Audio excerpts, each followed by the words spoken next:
Good morning, good evening, good afternoon, ladies and gentlemen.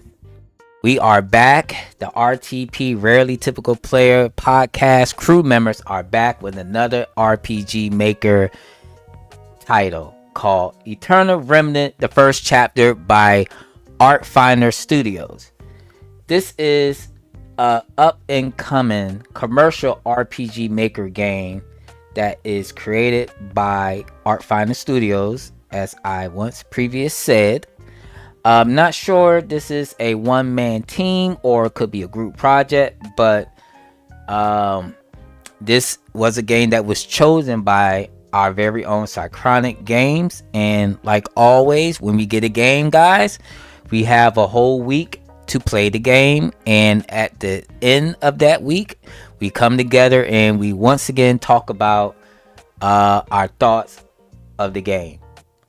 So, you guys know who I am. I'm D757. So I'd like to introduce my other two co-hosts. First, we have Synchronic Games. Hey everyone, it's good to be here. I found this game just digging through Steam. I thought it looked cool, so I'm looking forward to reviewing it with you all. Yes.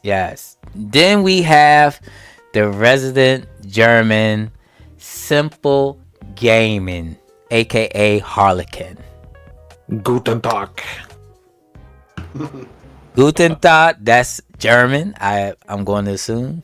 Yeah, that's essentially a good day, but I think at my time it would be good evening, so Guten Abend. Okay. We learned some German today. Excellent. German lessons with the Harlequin. Yes, sir. Love it. All right. So, when we play a game, we play the game because, we want to see how the game performs, and also our main goal is to give the developer whatever feedback we have to give them, whether it's feedback they want to hear or feedback that they don't want to hear. But overall, every feedback is good feedback. It's always something that a developer can approve on. So the game is a commercial game. Is available on Steam and itch.io for download right now. And like always, I always put the game in the description. So at the end of the podcast, if you want to try the game out for yourself, you could definitely download the game at your own leisure and play at your own time. So before we get into the main topic of the podcast, let me give you a quick background synopsis of the game.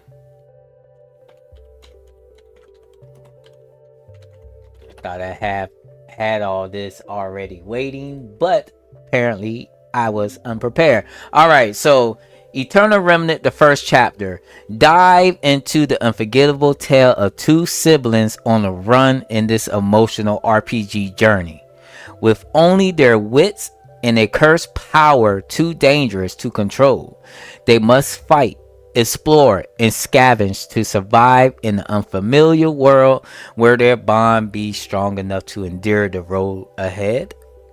All right, so that is pretty much the background of the game. This is what the potential buyers is going to see when they land upon the store page.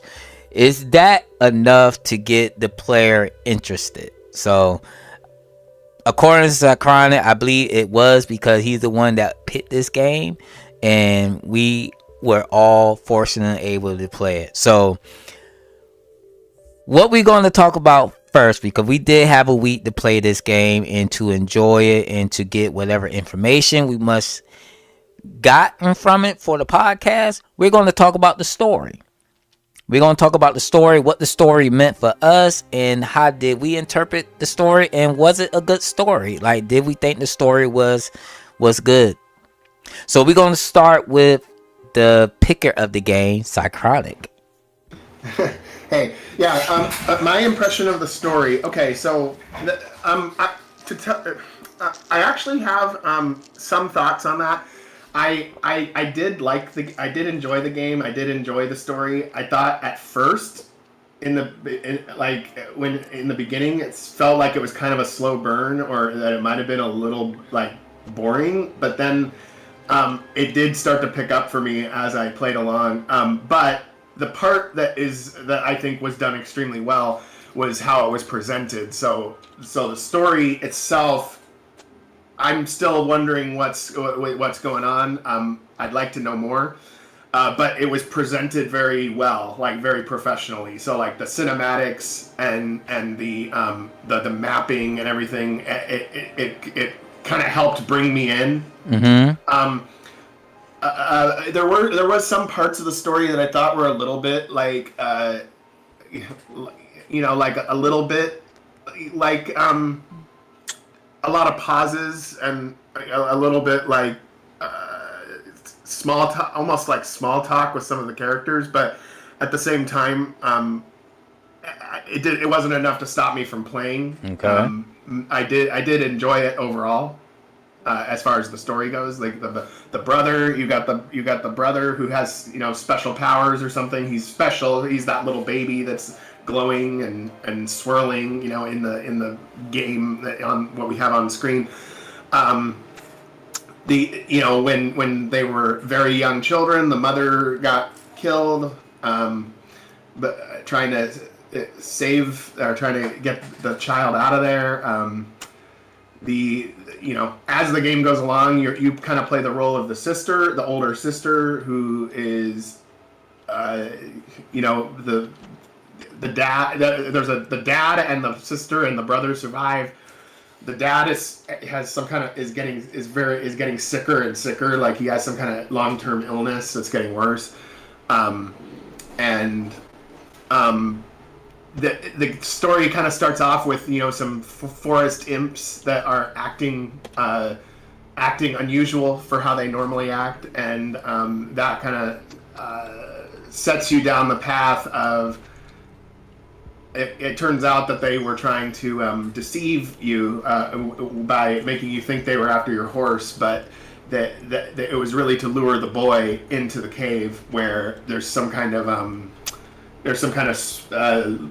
like special like gateway or some kind of something in the cave that brings the boy to another world, and he's made up of light or some kind of stuff.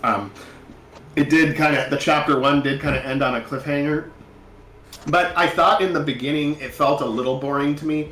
But then as I played along, after like the first hour, it started to pick up, and now I actually am interested to play this game. Like when it actually gets released, I think I'll actually play it because I did enjoy it.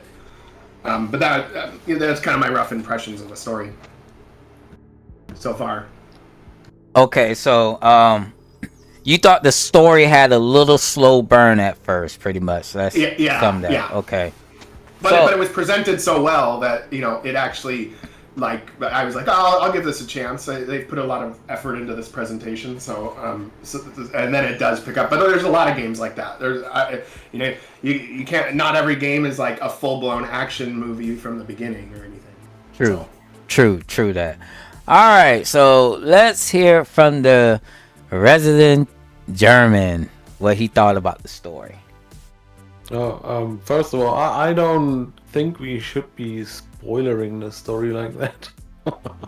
Well, oh, sorry, I'm a spoiler ruiner. My bad. Yeah, I mean, we encourage people to play these games, and yet we go ahead and spoiler the entire fucking story. That's there's a lot of specifics that I didn't, but I gave away some stuff. He didn't really give a lot of meat and potatoes away. So yeah, we are very. Yeah, I do agree. We should be very protective with the story related material. So. Yeah, so just give your brief understanding of what you think the game could be, direction the game could be heading into, if you know.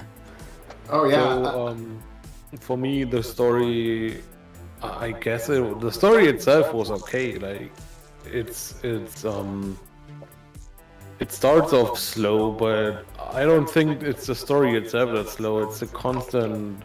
It's more a technical thing, right? There's a lot of like little cutscenes in there, and every time a cutscene happens, there's this screen fade out and screen fade in for not really a lot of reasons. Like sometimes it's to reposition the characters, but most of the time nothing happens. Like it's just a fade out for the sake of a fade out. And this all takes time, right? You walk 2 steps, there's a cutscene. You go to the next map, there's a cutscene, and every time with a fade. So I believe that's why it's so slow in the beginning, because there's so many little cutscenes all the time with a fade in and fade out that it takes a shitload of time to get anywhere in the beginning. And like the intro was nice, like the eventing and the cutscenes themselves are nicely done. They work. They are a little inconsistent at times. I've noticed the characters do this little stepping animation when they're the ones talking, but not always. So that's a little inconsistent. But other than that, the presentation is great. It's just slow because of the eventing, I would say. If that wasn't there, or if the cutscenes weren't so many in the beginning, I think the pacing would be much better in the beginning of the game. But the story itself seems alright to me. Like it has a hook, it has a good intro, and it tells you where to go in the beginning. Like you're not wandering around aimlessly trying to figure out what to do. At least I didn't. Like, to me, it was obvious. Wow. Okay. But yeah, it was alright. Like and you have a boss fight coming up, and it's not really boring. It's just a lot of reading because there's so many cutscenes in between every time. Like I was a little bit annoyed in the beginning. It's like, my goodness, let me walk more than 5 steps before you do another fucking fade out to give me like another 3-second cutscene. Like it's a little bit over the top, a little unnecessary at times. The cutscenes didn't bother me much, but I can see what you're saying too. So the story. But as far as to answer what you were saying, D7, where do you think this is going? You know what? I'm wondering where this is going. Actually, I guess I mean, like the way it ended was kind of like a. Like I actually don't even know what they're going to encounter, or what comes next for these people, because the boy just found out about his powers, and then they're all 3 going to leave, but the dad's really sick. So what's going to happen to him? He's probably going to die or something. I don't know, but I am interested to see what happens. Pretty obvious. It's pretty obvious what's going to happen. You know what I mean? Especially, you know, the events that happen, especially with the vendor. You know how the vendor just, you know, betrayed them and stuff like that. Not going to really get much into the story, but I can say, you know, the pacing is opinionated. You know what I mean? Some people like a long drawn out story. Some people like get into the action quicker, but it's mainly, you know, on preference. You know, like if you like a novelist, you like to read and stuff like that. You know, I think the developer did start off really strong, and you gotta be careful. Like when you have a strong introduction like the developer has, you know, like you're straight to the point, like to the thick of the plot, you know, you're running for your lives and stuff like that, then next thing you know, it just draw back. Like it's really slow. It gets to the point like, oh my gosh, you just skipping dialogue because you're trying to get to that exciting part that you saw in the beginning. So, you know, you really got to be careful when you design games like that, because you know you got your player hooked, then all of a sudden they're not hooked anymore. They're like not even caring because it's a whole bunch of speeches going on and a whole bunch of little boring stuff going on. But me personally, I didn't feel like I was weighed with boredness. You know, with the beginning because I was too enamored with everything around. You know what I mean? Like around me, like the mapping and stuff like that, and you know, the way the characters interact with one another. But I do agree with Harlequin. You know, you gotta be consistent, you know, throughout the whole game. Like if your characters do certain motions during conversations, you know, and that's a repeated thing, then you gotta keep that, you know, keep that going throughout the whole game. You know what I mean? It's little details like that that people will catch and may not catch. You know what I mean? So you gotta try to be consistent throughout. So, but the story to me, it was great. You know, I enjoyed it. It definitely will leave the player wanting more. You know what I mean? Especially, you know, the way it ended, which we're not going to spoil how it ended. You know, so Yeah, I would tend to agree. I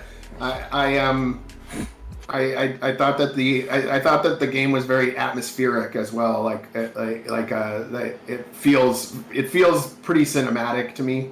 And I am somebody that does like to read and does like this and does like a pretty long drawn out story. But yeah, it was enjoyable. and all Yeah, game. it's not bad. Go ahead. Yeah, it's not the story. The story I think is good. Like the presentation is well done. I think I would have liked it more if it wasn't this weird mix of things. Like you walk a few steps and then cutscene, and then they show you like the little gremlins or whatever doing something, and then you switch map, bam, another cutscene, and then you do a thing for a minute and then bam, another cutscene.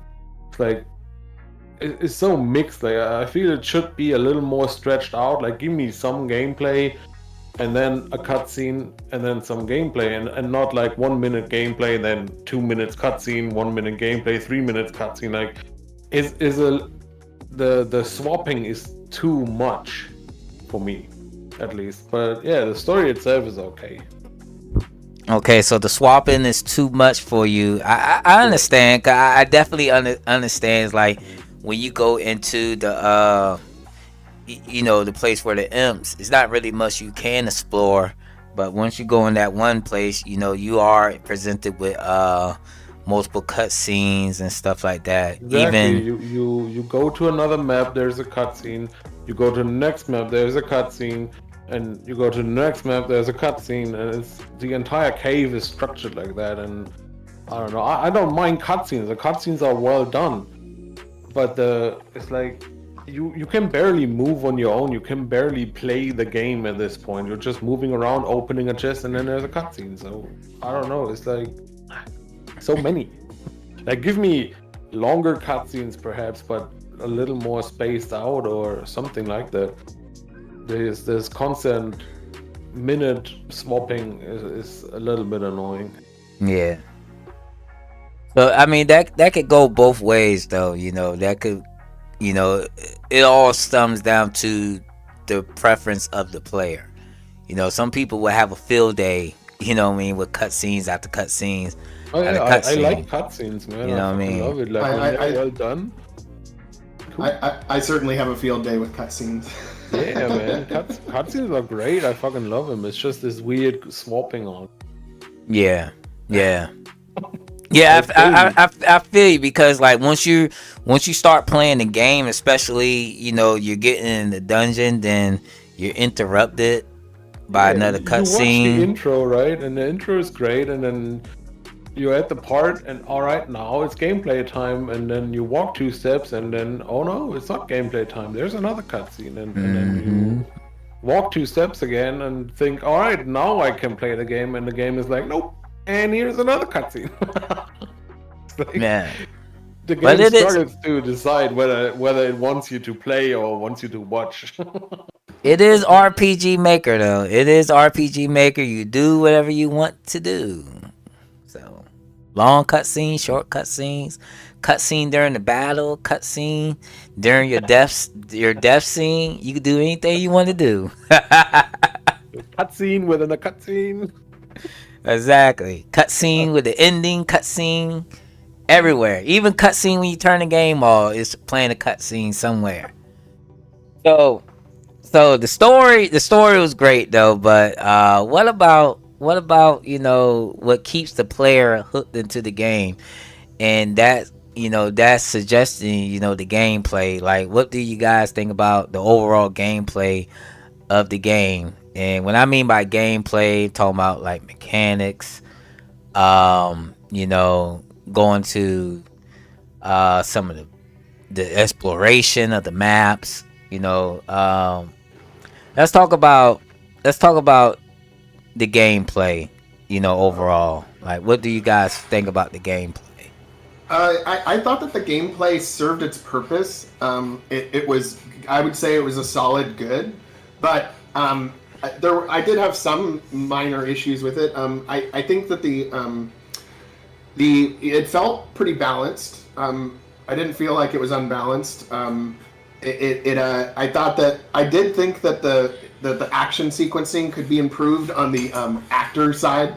So the action sequencing was pretty good for the enemies with the dragon bone stuff, but for the actors side, they seem a little stiff. Like, you get like the bow, you don't even see like the arrow shoot from the bow and stuff like that. Okay. But as far as like the GUI, like, I really like the GUI in this game. Like, the interface for the battle or the menu, I thought that it's very professional. I did like the battle system's pretty simple, really. I didn't feel like it wasn't that bad. It's decent, but I think you could probably make it a little better, in my opinion. But it's not. But I've seen way worse. It's it's an RPG, but it seems to serve its purpose. That's, I guess, how I would put it. It works. Okay, so the battle system.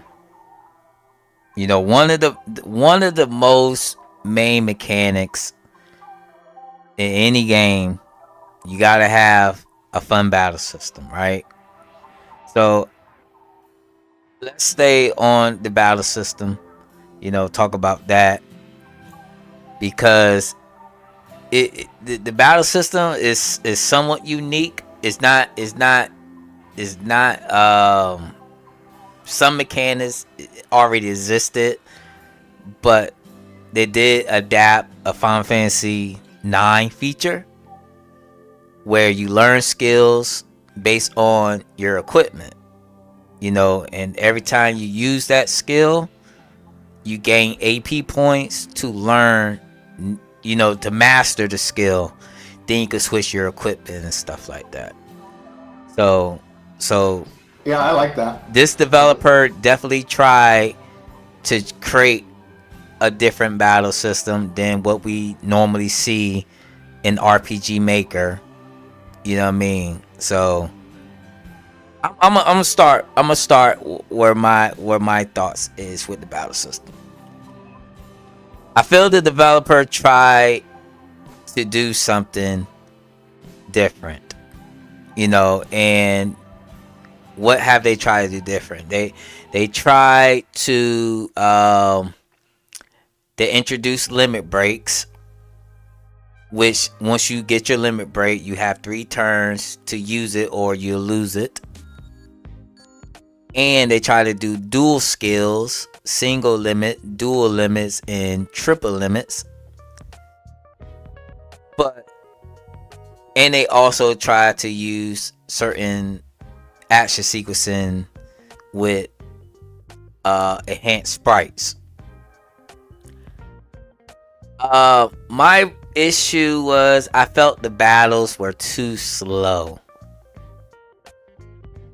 I thought the battles were too slow. Like for what it is, even in between turns, you could just feel that weight that that is between the enemy attack and the player attack. You could just feel that standstill. You know what I mean? Which was bothering to me. Yeah, that's every RPG make does no reason. Yeah. I don't know. There's no need for this to be an 80. Like, if you think about it, if you have, like, for one, you don't have a turn order display as far as I'm aware. Like, I didn't see one. No, they don't. So what's the point of the ATB? You have no skills to manipulate it. You get manipulated in the Gremlin cave or whatever. Like the rock dudes, right? They can delay you, but Yeah. you have no turn order, or like Grandia 2 where you have this long bar on top of the screen where you can see which enemy is next and whatnot. So you could actively manipulate it and cancel out enemy attacks. You couldn't do that. So why is it ATB? Why do I have to wait for this bar to fill up? Like, nothing's happening. Why is it there? Mm. But there's like so many RM games that do that. They have an ATB for no reason, just because it's ATB. And you sit there waiting for this stupid gauge to fill up. I don't know. For me, the gameplay was very weak, to be honest. Like, if you don't have anything like, let's say how I do with timed inputs, where you have to pay attention to what's happening. If you don't have that, and you have an ATB, and it's pretty relaxed, right? You don't have a lot to do.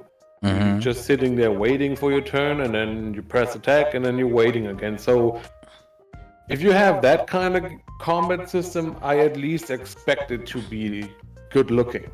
And it's not. Like the Dragonbone enemies, they look alright, but the motions, the movements, not only the actors, the enemies too. Like the movements look a little like weird, like not really polished enough in my opinion. Like the actors especially, like that's just not good. I noticed it with the actors. I thought that the enemies looked fine, but I thought the actors were a little stiff as far as their Yeah, the enemies are fine for the most part. It's just the animations they do and the movements they feel really unnatural.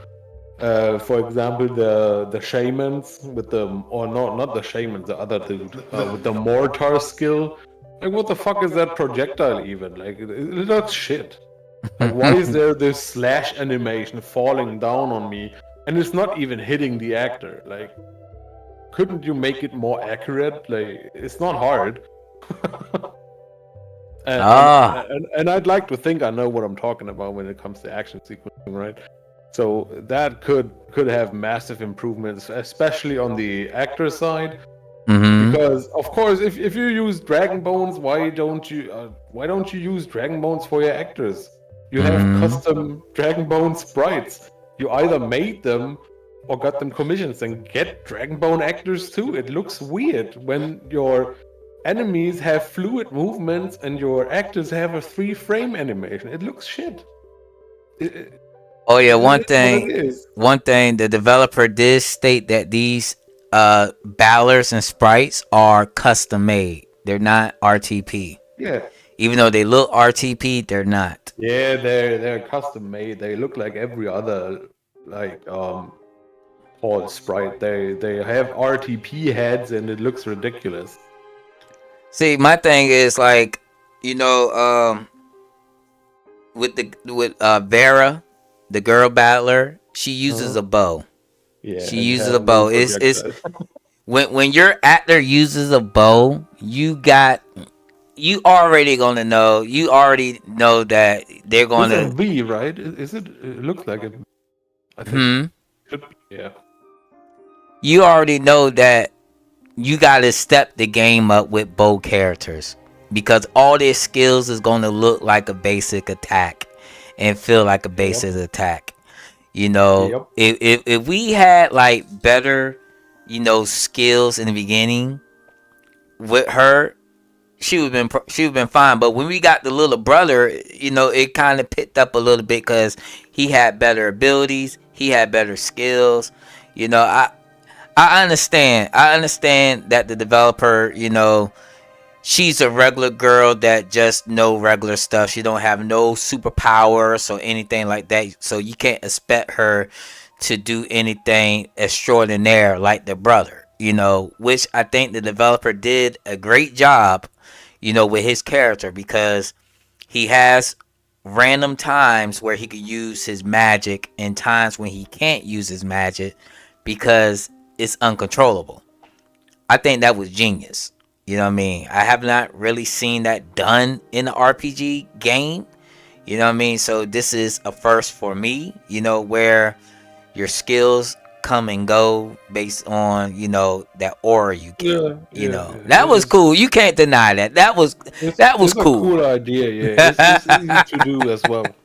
That's Oh so hard, but man. it's a cool idea. Yeah, I didn't even notice it. I just had it activated. I don't fuck. Yeah, it comes and goes. It comes and go. Yeah. I did not notice that. Like, I think Mhm. at the boss at the second turn or something, he started glowing, and then I did a duo fucking ultimate thing, and then I just kept casting that lightning bolt thing, and that was it. Like, Mhm. yeah, even if you have a character that's just a normal girl that has no superpowers, like you gotta step up your action sequence game. Like if you have a combat system where you're just sitting there, at least give me something nice to look at.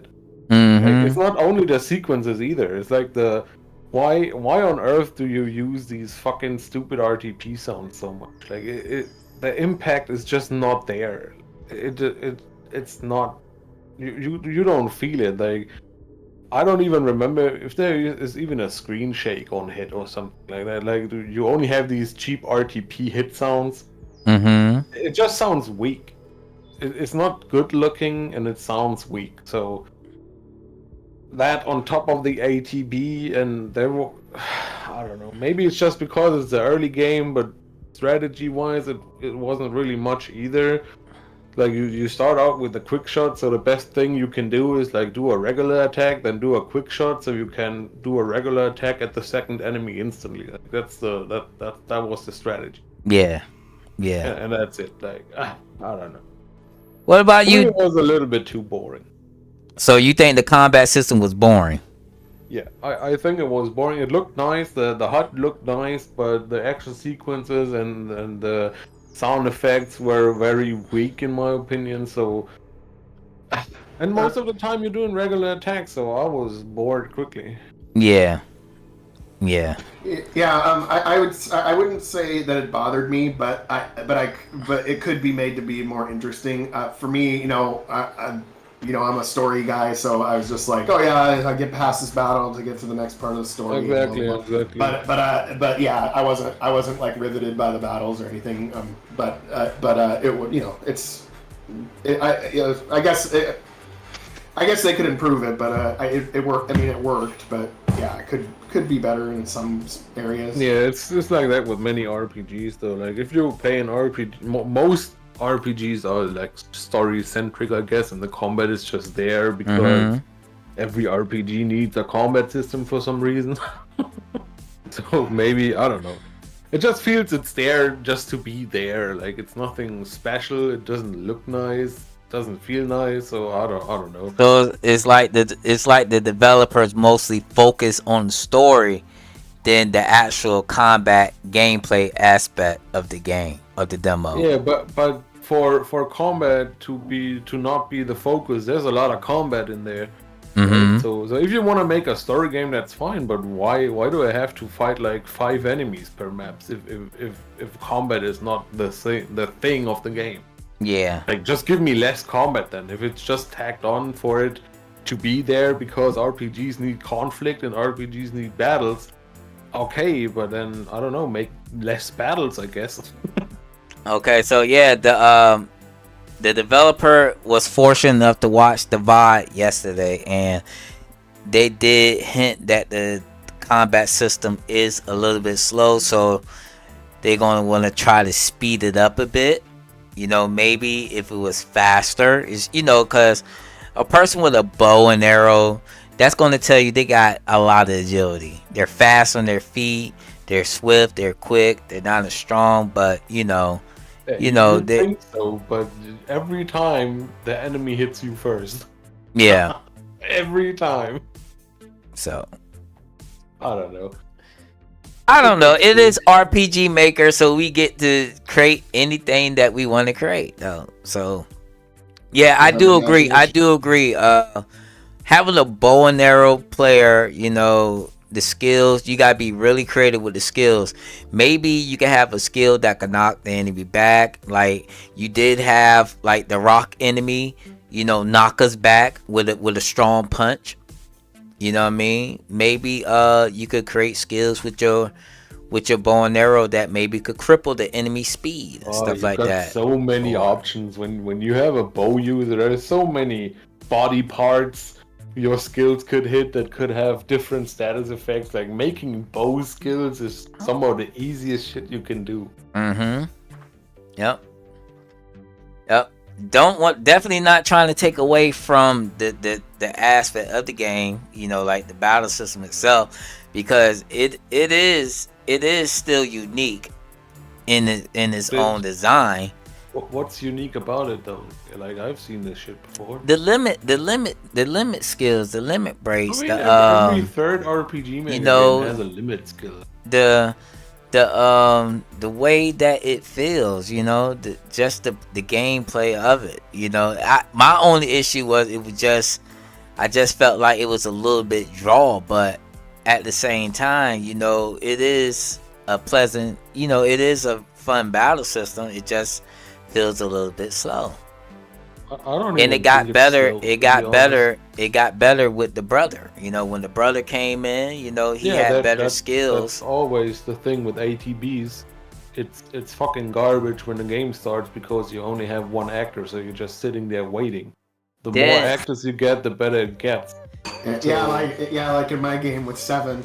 Then But the thing is, like, why is it ATB in the first place? You gotta ask yourself this question. Like, if your early game is waiting because everything's gauges must fill up, and there's like not really a lot to manipulate there. Like, if you have an ATB, your main thing should be manipulation of that ATB. You need a shit ton of skills that can cancel enemy attacks and put you up front and shit like that. If you don't have that, why is it ATB? She has one skill. She has one skill. If you kill the enemy with that arrow attack, you get a But you can do that without ATB too. Why? So you're not manipulating the enemy, right? You're not really doing anything with the ATB. So I don't know. You can get an extra action in a regular turn-based game too. Like, it's even easier to make. So unless you have some mechanics or a lot of mechanics, I gotta take Grandia 2 again, for example. They have an ATB, like, right? I think you played it.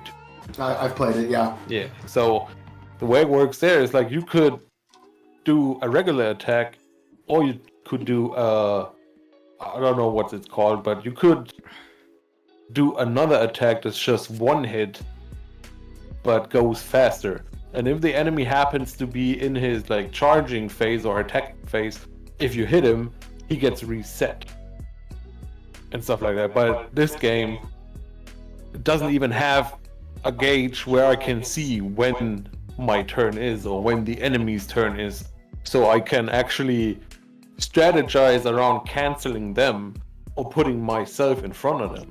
There's nothing like that. Yeah, there's no gauge. The only thing you see is like a action time bar.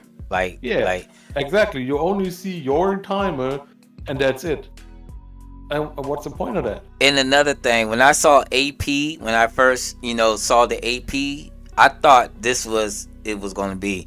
I thought you would be able to do certain skills, like spend your AP points on certain skills during combat until you don't have no more AP points left.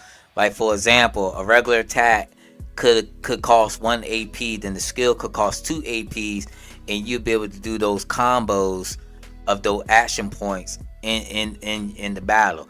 If it was something like that for that character, it would have been a whole lot funner.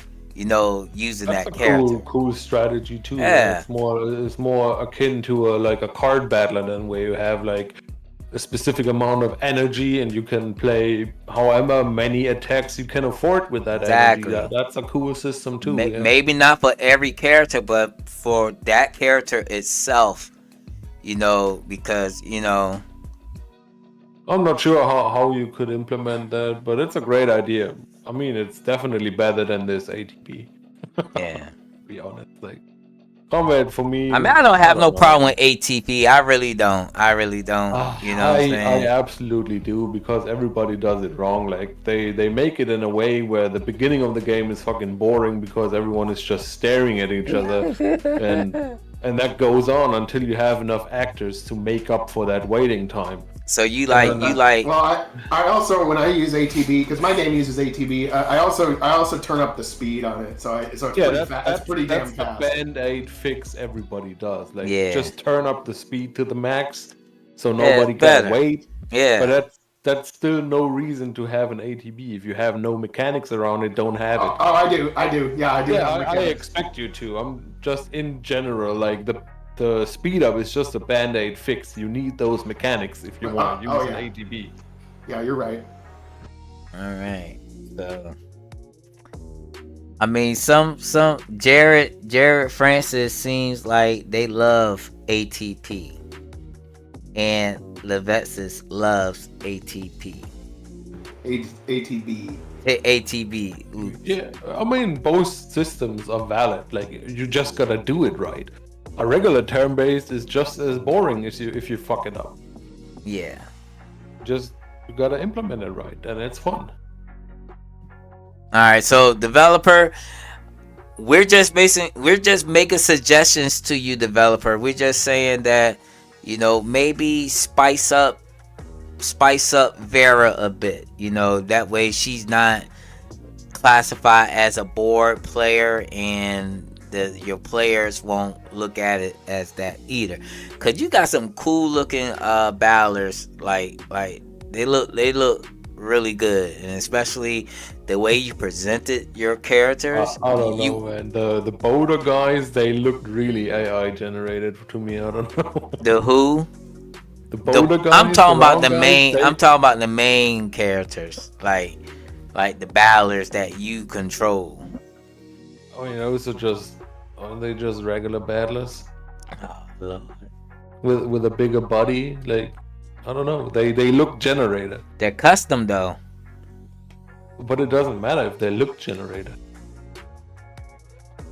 Like those are literally RTP heads. Yeah, but they're modified. Yeah, it's still RTB though. Like, how does it matter if you modify it? If you don't modify it enough to be actually different, it's not different.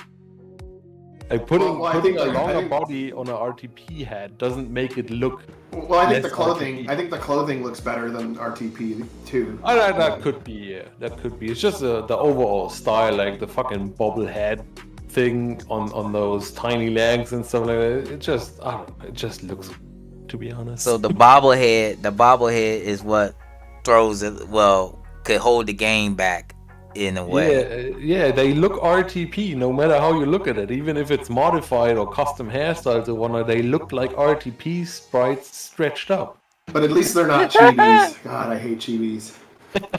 Y'all crazy, man. I ain't messing with y'all, man. Yeah, That's what I'm saying, man. Y'all can mess up dreams. Y'all can mess up people's dreams, the thing, man. though, like the sprites are one Hey, of the things Dutch where Power they- Creations.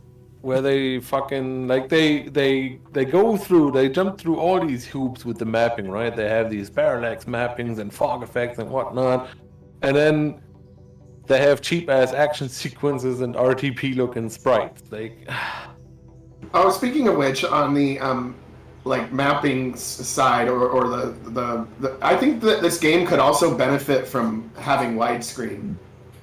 I mean, the aspect ratio is fine. You know, the black bars. yeah, on the side I and was stuff. gonna get to that. I just didn't know Oh, okay. where Yeah. to put it. Like, I have my technical gripes. Of course, I do. I wasn't sure where to put it. Like, it's not really gameplay, but yeah, how do you make a game in 2023 that has no widescreen? Mm-hmm. What the fuck? And it's literally no effort. Just open your damn plugin and put a different resolution in there, and that's it. So what I think may have happened, they started developing the game, right? And then midway through they realized that their resolution is garbage, and then they couldn't change it anymore because they'd had to edit all the dialogue box positions and whatnot, and enemy positions and everything like that. So they probably just went with the default, at least my guess. And since we're on the technical side, of course, we have a garbage options menu, like basic vanilla RPG Maker options menu, no keybinds, no WASD, no nothing, no customizing your HUD or anything. So WAS didn't work on the game. Yeah, of course not. It's vanilla RPG Maker options menu. There's nothing. There's no Yanfly or anything in there. It's just basic RPG Maker options. So for me, that's always an absolute no-go.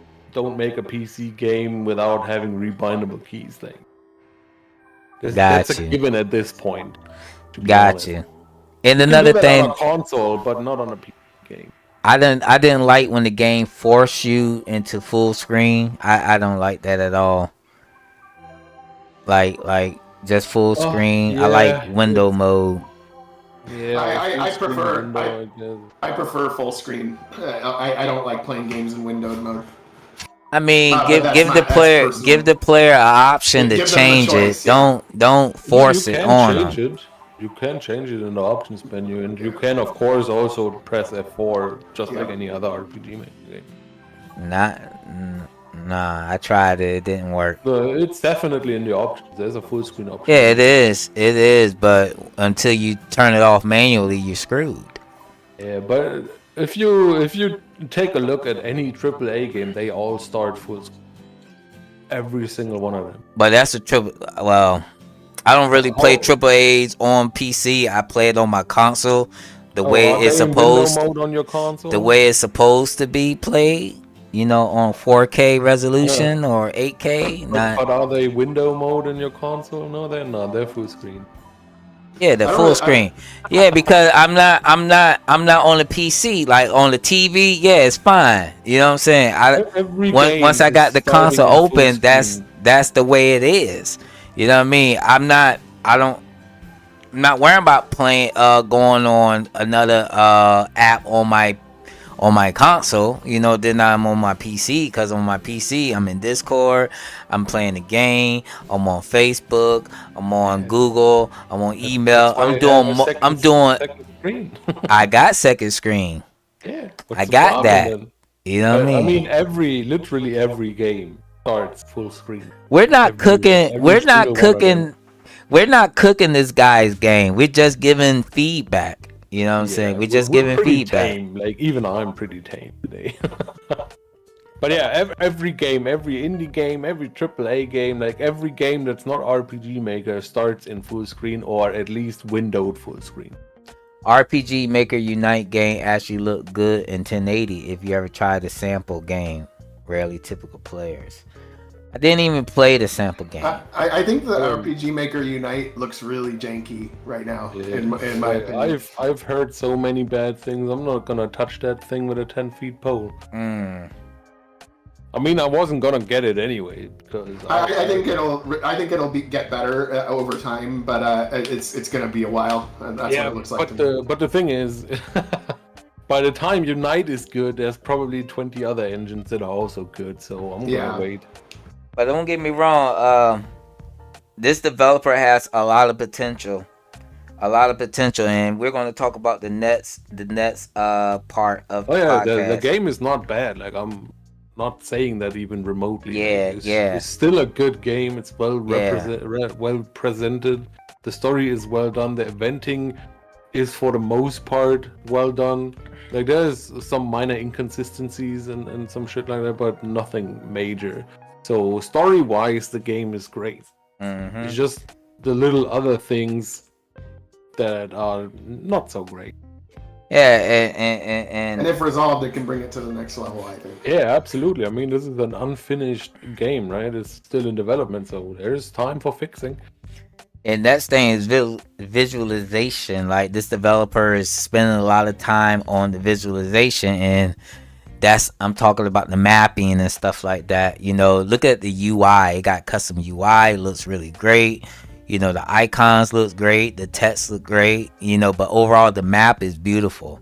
You know, like you can see a lot of parallaxing going on, and you know, it's just the map is just breathtaking. It's breathtaking. I'm gonna disagree. What? Are you serious?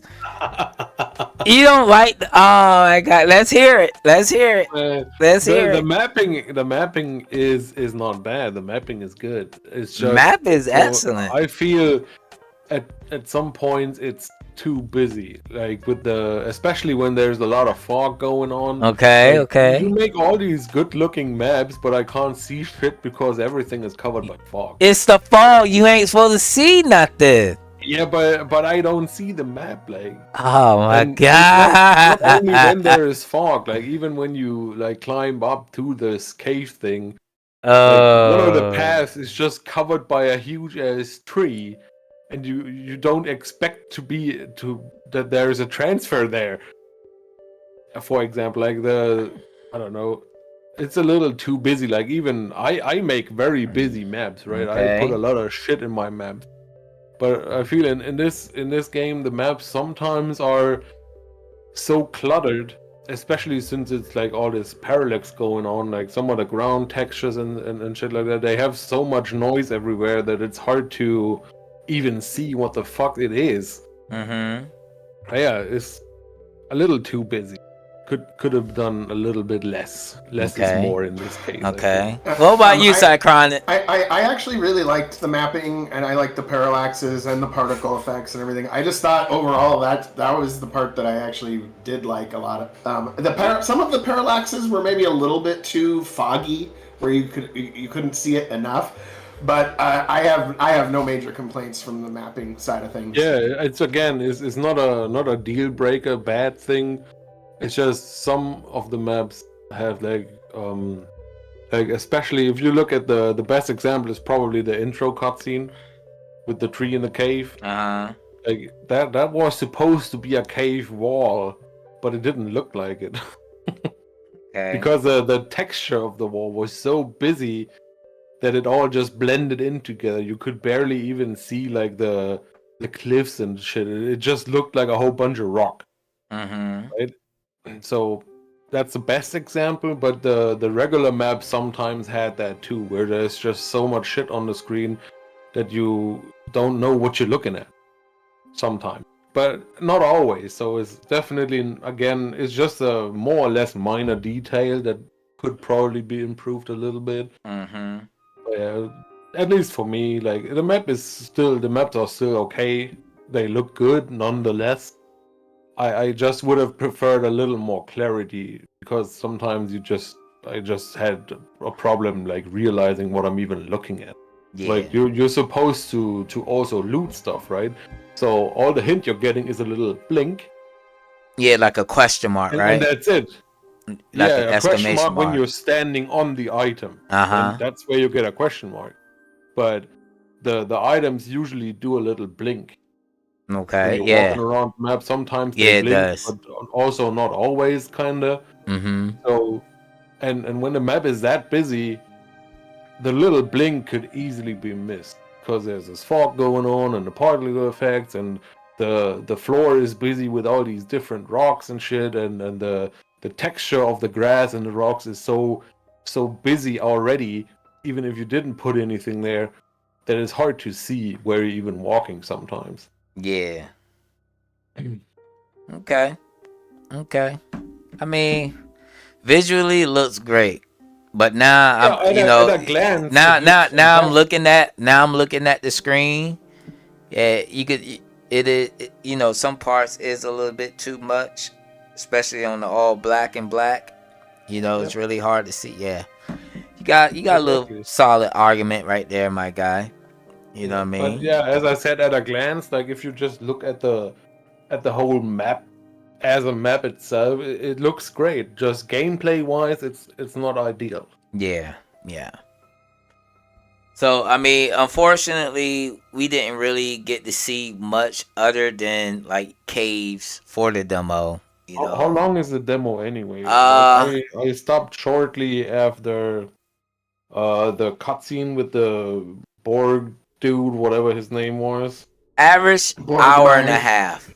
Yeah. Yeah, it Average. was an hour. It was an hour and a half for me. Oh, so Yeah. not too much longer then, I guess. No, Like no, I finished actually. the cave and then the cutscene played, and that's pretty much where Yeah, it ended.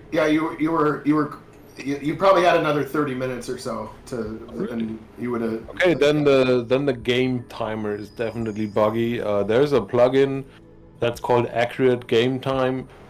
Because if you play on anything that's not 60 hertz monitor, your game speed will double. Like even if you have the FPS fix plugin installed, the time will be off. It'll say the 2 time will hours still when be off. when it's Exactly, only been because an hour. my save file says like 3 hours, and I'm like, what? That could be right. Yeah, I'm like, hold on. I know I ain't played this game that freaking long. Yeah. There's a fixed plugin for that. Accurate playtime or some shit like that. It's called. You should check it out. Yeah. All right. Yeah, and you would never know if you were on a monitor that was 60 hertz. But yeah, I figured that out when I on my 144 hertz. That I was like, wait a minute, that I mean time is way that's off. the thing though. If you make a PC game, you kind of like most people nowadays have screens that are more than 60 hertz because that's the new standard. Yep. Mm-hmm. And most people, if not all, I mean, it's never really all, but most people have a widescreen monitor on PC. So if you make a PC game, you kind of gotta have to make a widescreen resolution game because ain't nobody playing on a fucking square screen anymore, and nobody wants black sidebars. Yeah, I think I think it would be beneficial to this game to move to have widescreen. Yeah, but at this point, I don't know how far they're in development, but if they change it now, they have a shit ton of work to do. Because you have to replace everything. Like every dialogue box will be mislocated, the HUD will be off, the enemy positions will be off, the action sequences may be off depending on how you made them. I think Like it's a lot of work doing that during development. I think they're too far in to even make that change. Yeah, they can make it, but it's a lot of work. Yeah, and they have a release date of this year, so Good luck with that. I wouldn't even I mean, it doesn't bother me, to be honest. It doesn't, you know. Yeah, it's again, it's not a deal breaker detail, but it's a lot of Borg details that kind of add up here. It's a lot of small things that are just like not really ideal. All right, chat. Do y'all like widescreen or the black bars? You know, which one do y'all prefer? You know, it really don't matter to me. I'm just playing the game. If anyone says they're preferring black bars, I know they lying. I don't want to hear that shit. Nobody wants to specifically have black sidebars. That makes no sense. I wouldn't mind. It's you can be tolerant and say I don't care, but no, ain't nobody gonna say, oh, please, the black bars. Give me the black bars on the side, please. Yes, sir. Nobody's- Yes, they no. lying. They lying. They capping. They capping hard. Widescreen. We're in 2023. Yeah, that's exactly why I have to rant every fucking game we play. Like, come on, dude. It's like literally zero effort. Just put Yanfly keyboard config in your fucking plugins, and that's it. If you want to be extra fancy, set the default to WASD because that's how you control games on PC. That's just how it is. And the other options, right? Colors for your menu, because some people are colorblind, so maybe that helps a little bit with that. I don't know. I'm not colorblind. I don't know how it works, but stuff like that. That's like the default options. That's like the bare minimum a game should have. And it's no effort. You literally just have to put the plugin in the list, and that's it.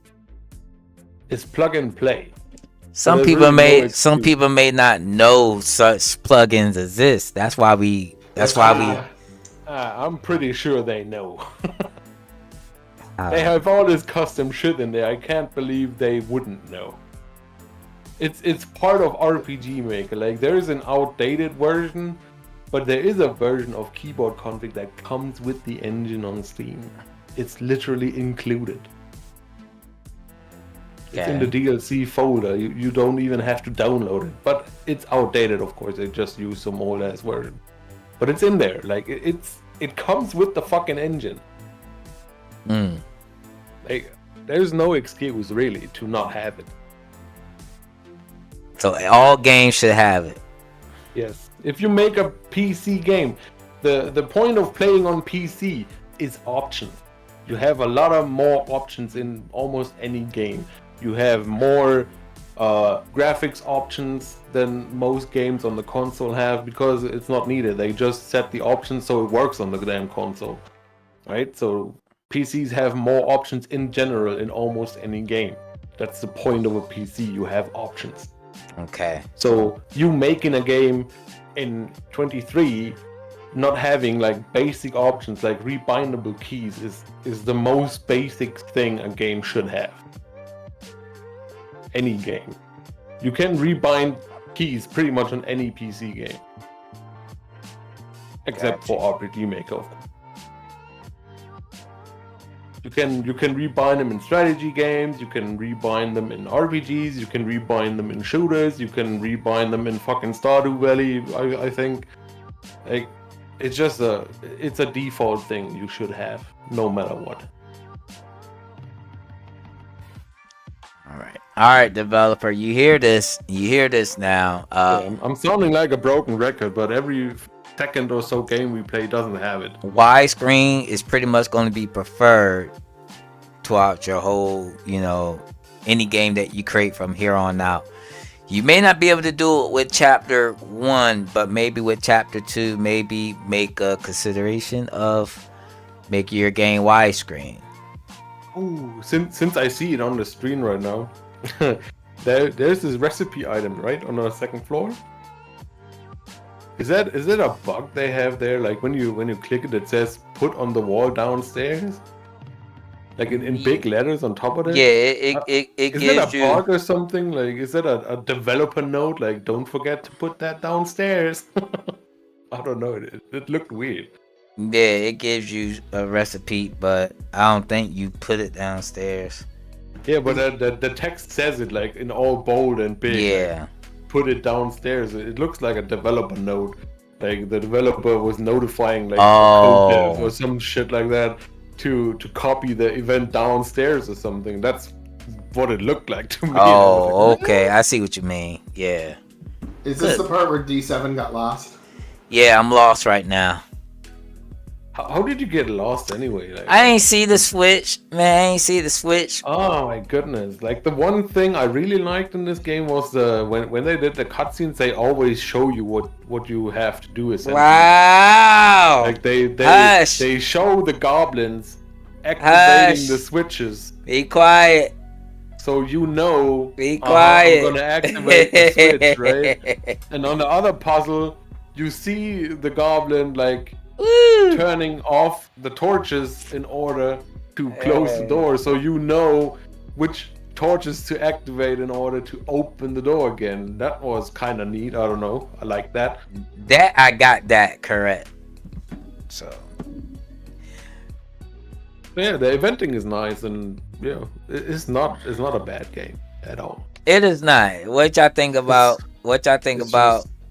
The overall like choice of music for the game, like overall the music, and does it go with the battle theme? No recollection of the music in this. You don't have I think it served its purpose. I think I've heard some of it before out there in other games. But the first thing I heard, like the intro, I think that was a pretty popular song. But aside from that, I have no memory of the music. So the music don't mean anything to you, Correct. I thought that the music fit the scenes and everything. It didn't blow me away, but it worked. I mean, but I've heard it. I've kind of heard them before. I mean, that's kind of the usual, basically.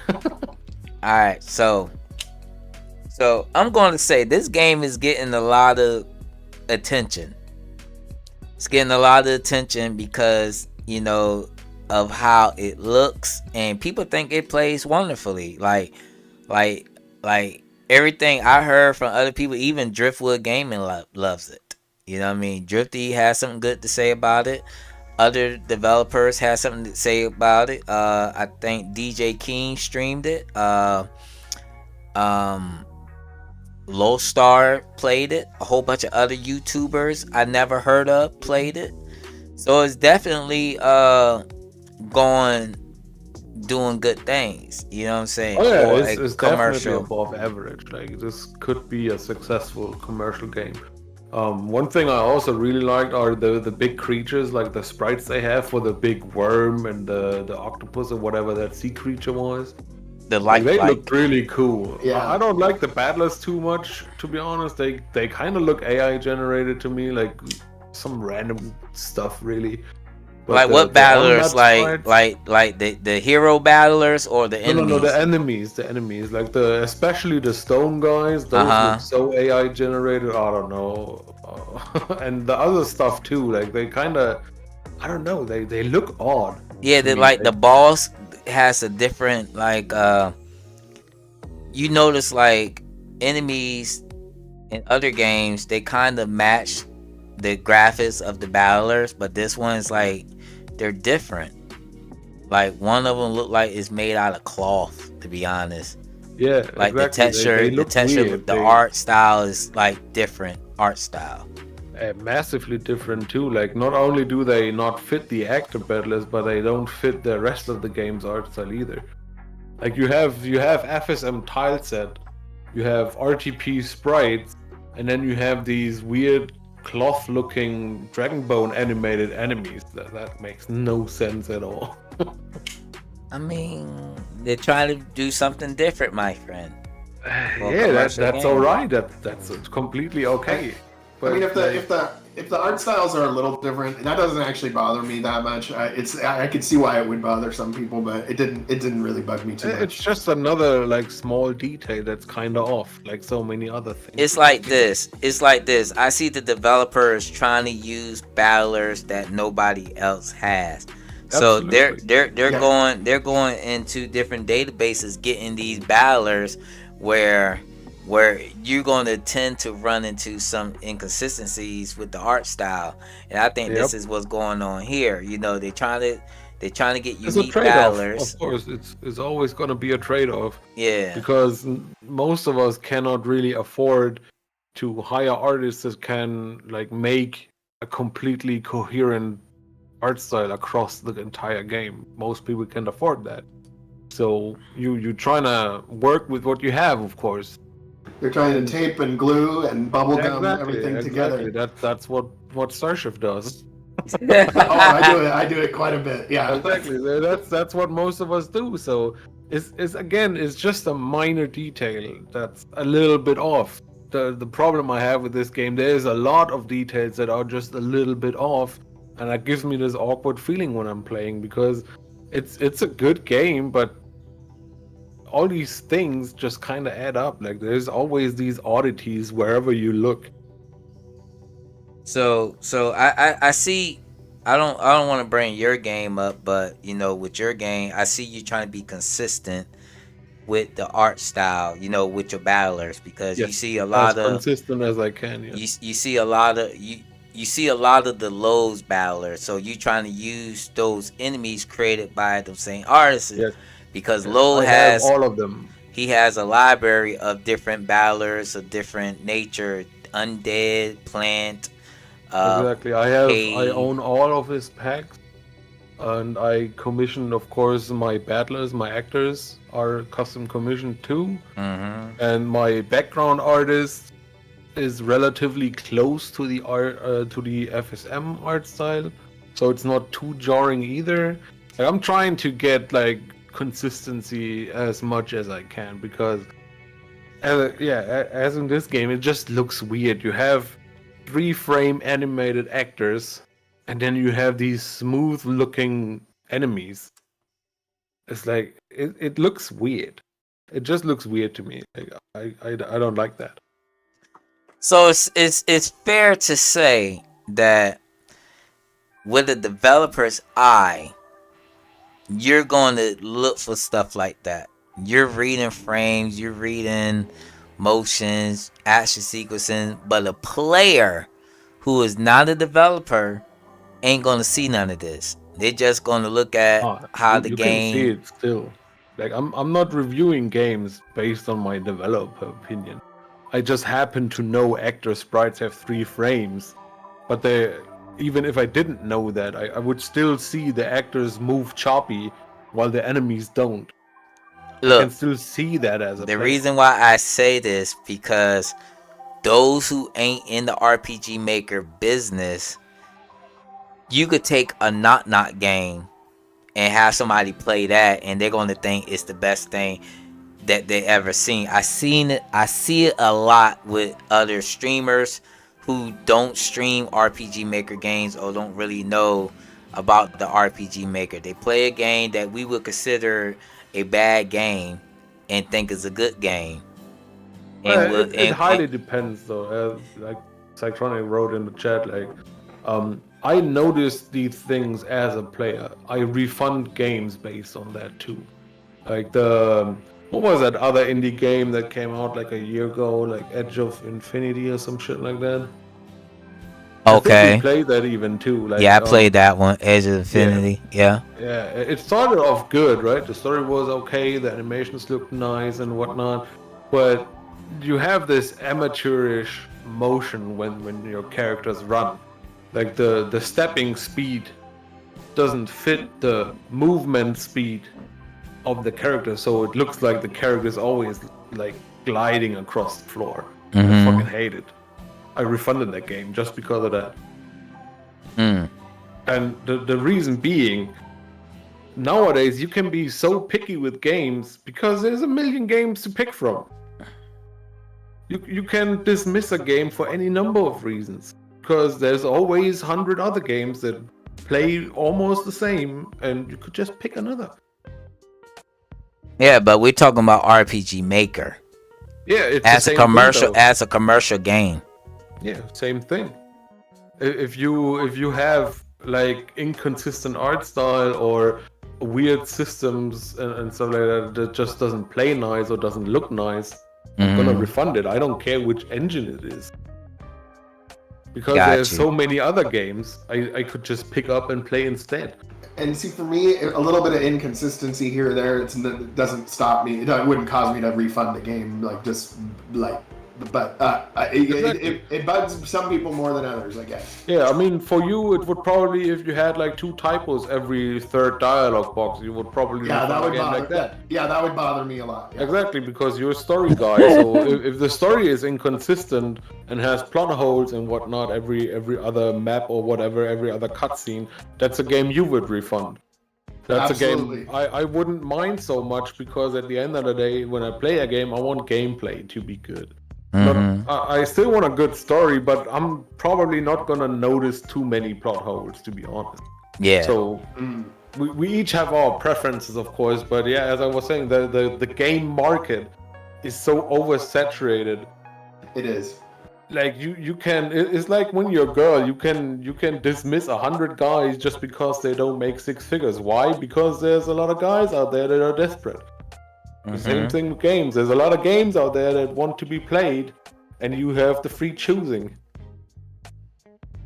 Yeah, but I think for certain we could recognize those games that's trying to make a quick buck versus a game that, is trying its hardest to be a good commercial success, like Amori. Absolutely. Like Levetsa say, like Amori had a lot of inconsistencies. I never played Amori. Oh, me neither, but I didn't see any, like, from the memes and the pictures I saw, like, they all had the hand-drawn art style. I think that was pretty consistent across the game, no? Yeah. Yeah, it did, especially with the characters and stuff. I did see a little bit play through, but it don't look like it's my kind of game, to be honest. No, not at all. Yeah. But like maybe they had a great marketing. Maybe they marketed the game really good, or I would think so, and of course it must be a good game. Everybody who played it pretty much loved it. Yeah. So I guess it's a good game. Yeah. So yeah, the reason why, because I mean, this is a good looking game. It's definitely commercial material Absolutely. per se, but in all fairness, you guys are heavily, your knowledge may be greater than the developer themselves. You know what I mean? I'm pretty sure. You have skill sets that they don't know, and they have skill sets that you don't know. Right. But at the same time, all feedback is critical. Yes, And that's why we're here, right? and what you guys are saying is definitely something to take account into.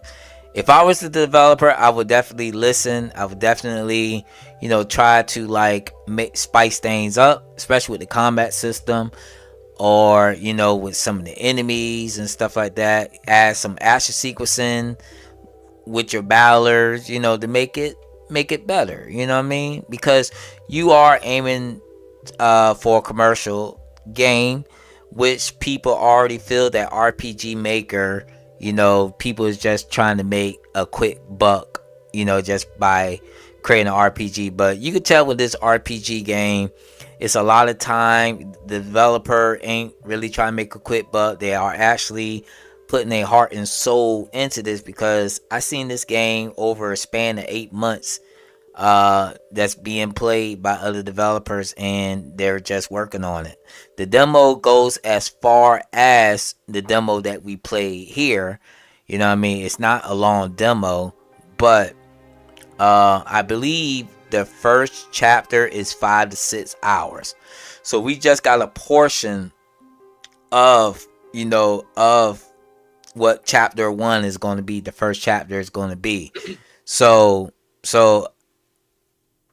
they did say 6 hours. I'm not sure what else they had included, like side quests, because there's no journal. So, more than likely, if there's no journal, there's probably no side quests to keep track of all that. But I don't know. So, but it is. I mean, Colo Coco, D7 bro, with the stigma attached to RPG Maker, I don't think you can make a quick buck. I mean, it all depends. Like, you gotta think about it.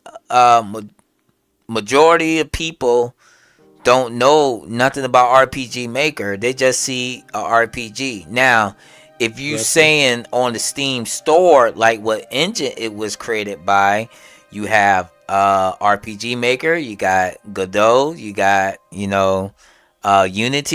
If you're throwing RPG Maker out there, then you're adding yourself to that list. Now, if you try to make your game is different, is fun, you know what I mean? Look at Trials Cascadia, for example. It's made with pure RPG Maker, but it doesn't look like a RPG Maker game. So he's still under the stigma of RPG Maker because it's made with that engine, but everybody else don't know that.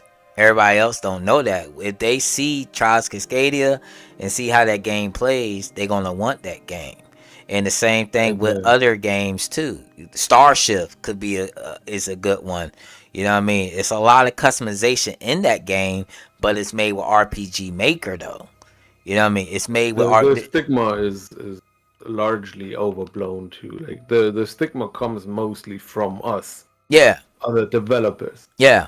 Like it's not out there really. Like there's some people who play RPG Maker games specifically, of course, but the majority doesn't know jack shit about RPG Maker, and that's why they don't care. And that's what I'm saying. And this is why a lot of developers got to step outside the box, because a lot of you developers, I'm speaking some real talk. A lot of you developers, y'all stay in the community promoting your game. It's not going to work like that. That's not how you're going to get out and get your game recognized with other folks. You got to market your game. You got to learn how to market. And one good way is, you know, hiring a person to do it. You could do it yourself.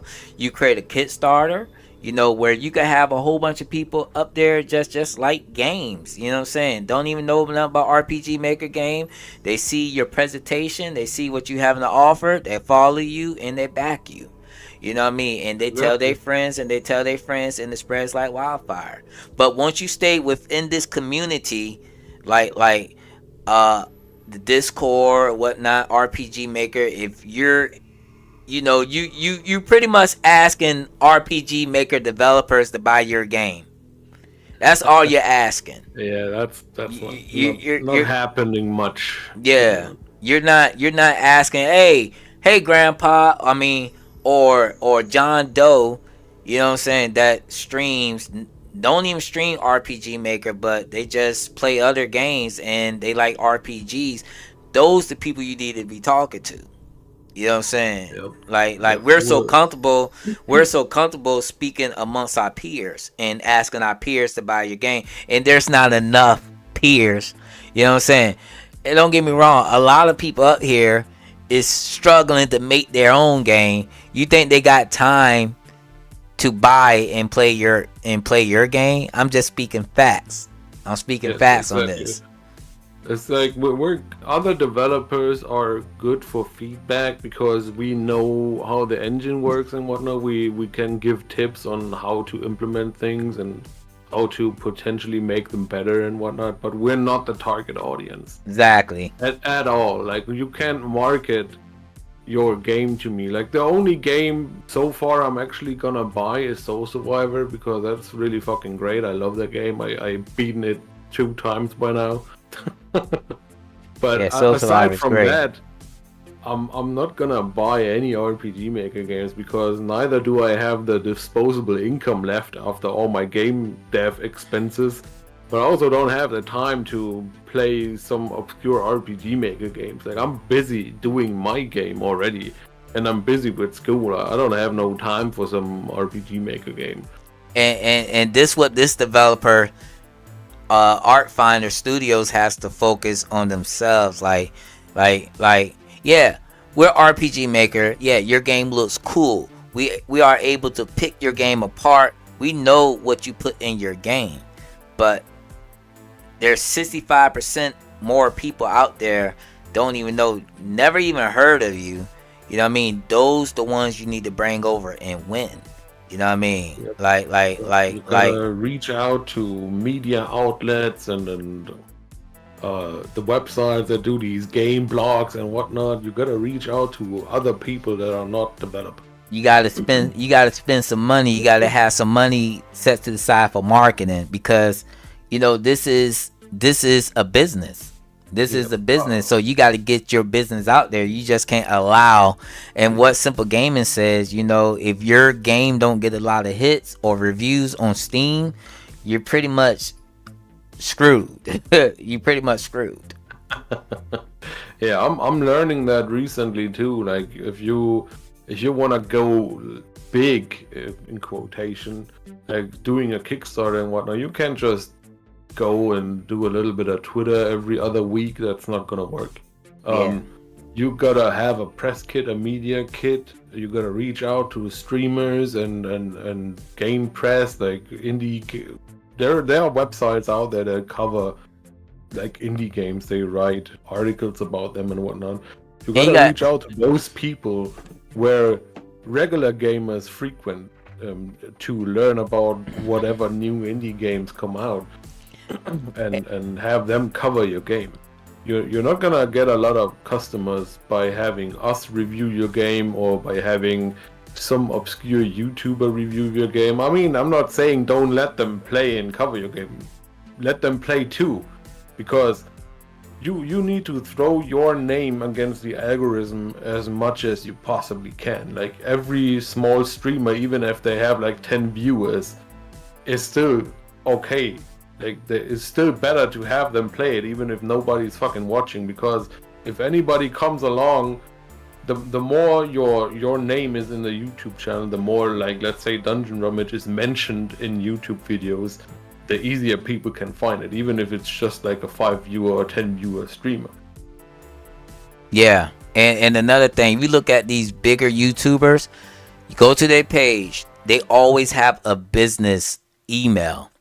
Yep. You know, and the bigger streamers want these media kits too. If a press kit. If they're offering a service, and let's say every game they stream, they get 20,000 views within like few days. Every game they stream, you need to spend some money to get them to play your game. You know what I'm saying? You need to spend some money. I had people, not trying to call some people out, but I had people ask me. They always come to me and say, hey, they got a commercial game, but they don't have no money to pay. They don't have no money to pay to stream your game. You know what I mean? Like, you're trying to have a commercial game, but you don't have no marketing money. That's not, you're not going to have a successful launch. You're not. You know what I mean? And I hate to sound rude, but that's just the reality of things. You're not gonna have a successful launch. Like, you see how beautiful this game look, how good it can be. If you don't market the way this game's supposed to be marketed, then you're just creating a game just to make one, and hopefully somebody will bite on it and play it. You gotta market. It's free education. And it's a lot of research. Ask questions. Email the developers of Moreira and just ask them, how did you market your game? They may tell you. You never know. Or the easiest way might be just find a publisher. Yeah, but the publisher will typically take all the money, you know, as far as... I mean, yeah, they usually take as much as Steam does. Yeah. At least the ones I looked up, they took 30%. A lot of them take 50% of Jesus. yeah. I was looking at like Team 17 and a bunch of other, like, what was that other thing? I even messaged Chucklefish, like really big indie publishers. They all taken not more than 40. I don't know where you got your publisher from that takes fucking 50%. That's ridiculous. That's crazy. Even 30% is high. Yeah, well, with that, you know, I wasn't sure if I could trust him, and so I got a game out of it though. I mean, like I said, I don't feel comfortable publishing my main game, but let's do a trial run. And then that's why I made Origins. It was the trial run. But what was your publisher anyway? It was G-Devs. G-Devs? Never heard of that. Yeah. It's from also Creative Forge, a smaller sub company of Creative Forge. Oh, never heard of those either. Yeah, no, I learned a lot through that process. So I learned a lot about what to do and what not to do. But I didn't lose anything. I didn't get any money, but what I got out of it was a game that's complete and got good reviews and everything. And I made my game even better since then. And so right now I'm not in a rush to release Rebellion because I'm trying to just make it better and better, and I haven't figured out the marketing side because I want to self-publish this time. So I'm working on figuring that out so I can have a successful launch. So I'm chugging along on it, but like I'm not like in any rush to release it tomorrow or anything like that, right? So. Yeah, I agree, Javalian. Yeah, it all is all going to depend on how you get your game out there, you know. But once you rely on individuals like us, you know, like in the community, you know, you only going to be able to get so far because you can already see it. You know, every time you post your game for review or for feedback, you know, only a few people bite to give you a review. You know what I mean? Regardless how many people inside the Discord or the community, you know what I mean? You're not going to get as much feedback as you originally think you should get. And that's the Yeah. sad thing about it. That's the sad part about it. You know what I mean? We all supposed to be one big community, but it is true that there is a lot of favoritism in the community. You could see it all over different Discord. You could see it. You know, who mess with who deals with who. You know what I'm saying? Regardless of who you are, you know what I mean? If you're not in that clique, you might well split. I'm just being Yeah. honest for what I seen, for what I've seen. I'm It's just being honest. just people helping each other out really is all we can do. Yeah, Like, yeah. we got 9 viewers currently. Like, that's not gonna really market your game to anyone because most of our viewers are part of the RPG Maker community. They're not gonna buy your game either way. But it's still a video on YouTube that says Eternal Remnant. So it's Exactly. not It completely all adds. useless either. It all adds up. Yeah, I see random people upload videos about my game too sometimes, and I'm like, yes, whatever I see. Exactly, Just it's like exactly. it's nice when you see when it's a surprise. Exactly. It's still another entry of your name on the YouTube algorithm. So And another good place to check is Twitch too, because I be running to a lot of people who has successful streams, and they be streaming RPG Maker games and don't know nothing about it. They don't even know it's made with RPG Maker. yep. You know what I'm You saying? gotta So look outside of the community. You Yeah. gotta look for people that stream indie games. And Exactly. not just RPG Maker games. Because that's ultimately our goal when making a game is to make an indie game and not make an RPG Maker game. That's not the goal. Exactly. But you know, RTP, we want to wish everybody the best. You know what I'm saying? Like, regardless who you are, if you're part of our Discord or not, you know, we just want everybody to be successful. Harlequin is working really hard on his game. You know, he learned over the years on how to make his game better and to stand out. You know what I mean? Then you got Ace of Aces, been working on their game for a while, and you know they're learning and asking questions and stuff. I mean, everybody develops on a different level. You know what I mean?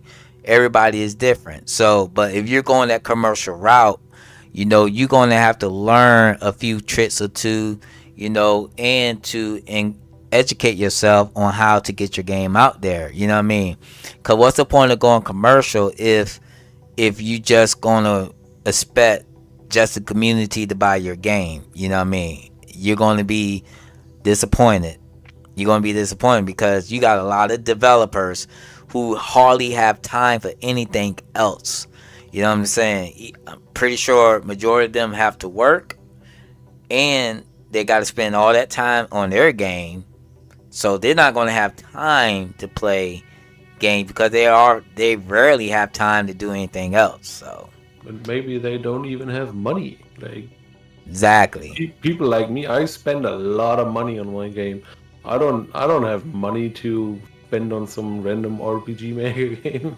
I just don't have it. Like, I can barely make it through the months with all these expenses. I cannot buy a game. Yeah. But this Especially game, not an RPG game. this game definitely has potential. You know, it's all up to what the developer is going to do to market their game. And Twitter, Twitch, TikTok, YouTube, you know, social media, Facebook, you know, those are places you can market, you know, to outside community other than RPG Maker. You Yep. know, you got essentially 2 things for that stuff to start. Like, you need a media kit, like a press kit that describes your game and has like a trailer and info and art stuff they can use for like a thumbnail or whatnot. You know, imagery of your game, so they can when they write a blog post or whatever, they can use that to as a thumbnail or in their blog and whatnot. You need a media kit, you need that, and then you'll make a mailing list. Like, you browse YouTube and Twitch and whatnot, and browse the internet for websites and streamers and YouTubers that stream indie games generally, and you email them with your press kit. And hey, I have this game. Here's a press kit. Take a look at it. Do you want to cover it on your channel? And then you can get it covered by a lot of people. But don't go around looking for people that stream RPG Maker like we do, exclusively RPG Maker. That's not gonna help you much. You can add them still. It's still advertising in a way, but it's not gonna do much. We have no reach. If you have a streamer that's only doing RPG Maker, their reach is RPG Maker community. They're not gonna buy your game. So you gotta reach out to other people that stream indie games in general. And it's you sad. Need that media kit, especially if you want bigger streamers to cover your game. You need a media kit that stands out. They want that. They're not gonna email you for a week to find out what the fuck your game is. They need that media kit. They're gonna look at it, and if it looks shit, they're not gonna cover your game, especially if they have a lot of followers. They don't give a shit. They have like 20 games per day to cover. Exactly. It's a business to them, so you gotta you gotta have that media kit. That's like your portfolio for your game. So you definitely got that goes for everybody. You gotta think about these things, guys. Yeah, especially going to commercial. Like I recently just I was talking to a guy on Twitter about that stuff. He does like research on Kickstarter and all that stuff. He's trying to freelance work to get people's Kickstarter out there and do advertising, and he has a list of websites and whatnot. And he's told me about that, and I have no idea how to make a media kit. I don't even know where to start. But yeah, you need that. You gotta learn just as I do. I just got one from a developer. Sent me the whole media kit and stuff. Yeah. So if you like to see that, to get an example, I mean, I got 2 of them, matter of fact. Yeah, man. If you have some, I'd love to see them, because examples seem to be rather rare, to be honest. Yeah, I got actual just media kit. I don't want to really look at a AAA media kit, because that's on a whole different level anyway. Nah, this is the RPG Maker. Matter of fact, I got one from the Bangkok story, and another one from another RPG Maker game. Yeah. So yeah, I can send it to you. Over to me. Yeah, I'll send it over to you. Take a look. Take a look-see at that. Oh yeah. So, all right, guys, we are at that point in the podcast where we just put a price on the game. This is a commercial game, and how much will we feel comfortable paying for this game? So let's start with the game picker, Psychronic Games. The price I would probably put on this game, or that I would probably pay for, is $14.99. $14.99 says Psychronic Games. All right, Resident German. Oh Lord.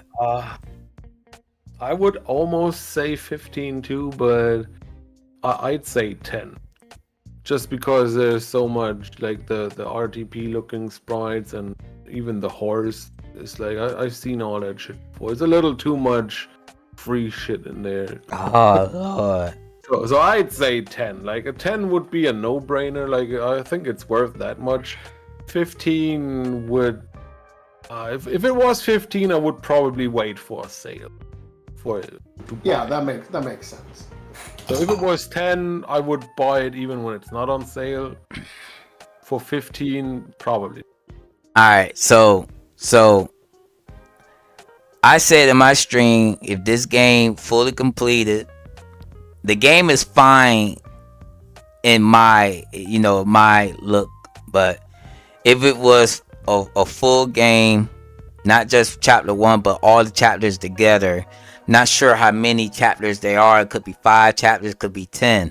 But for the sake of, if the game is 10 chapters and it keeps this, it keeps the gameplay, the style, and all totality, I would pay $25 for this game. $25. If you wanna, if you guys wanna sell your game to D7, you need some parallax mapping and some Dragon Bones, and that's all you need. I mean, for an RPG Maker game, is going above the norm in a Man, way. 25 is something I would pay for Cascadia. I probably pay more for Cascadia. Nah, I ain't gonna Indie lie. games? More than I probably 25? pay more for Cascadia. Cascadia is just it, man. It looks. I want to play it, but the developer told me to hold off. Wait till he gives me the okay. I was gonna play it again. You know I played the chibi version. I never played the one with the newer sprites. But he told me That's the a whole while back, though. yeah, it's been a while. It's been like about 5-6 months. Yeah, it's been a while since I last played it. He told me to hold off for something special. I think $30 is like my absolute maximum I would pay for an indie game. Like everything that's over 30 it goes into AAA territory. I don't know. I wouldn't pay that. I don't know, man. I don't know. Even indie games, you know, can range from $15 to $30. You know, Yeah, good games. Yeah, as I said, I wouldn't buy it for more than 30. Like I wouldn't buy an indie game for more than $30. If it's like $40 or $50, I'm not buying. So the average cost comes to $16.66. So pretty much a $15 game on average. Not bad. I won't pay if the first chapter is 4 hours, 5 hours. I won't pay $15 for. I probably bring it down to like I would say about $5 per chapter. Oh yeah, you know that's if it's that short, yeah. Yeah, that's why I was. I was talking chapter thing. I'm not gonna buy it. I was talking like if it was the complete game. Yeah, the complete game. Yeah. But you know, that's how I base my price. You know, on yesterday's stream, I based it on how many possible chapters it could have. But you know, who knows? So, all right, guys. I did ask a poll. How do you rate this game? We got 14 votes. 57% says excellent. 21% says above average, and 21% says average, and 0% says poor. So majority of people, I would say about 8 people probably think that the game is excellent.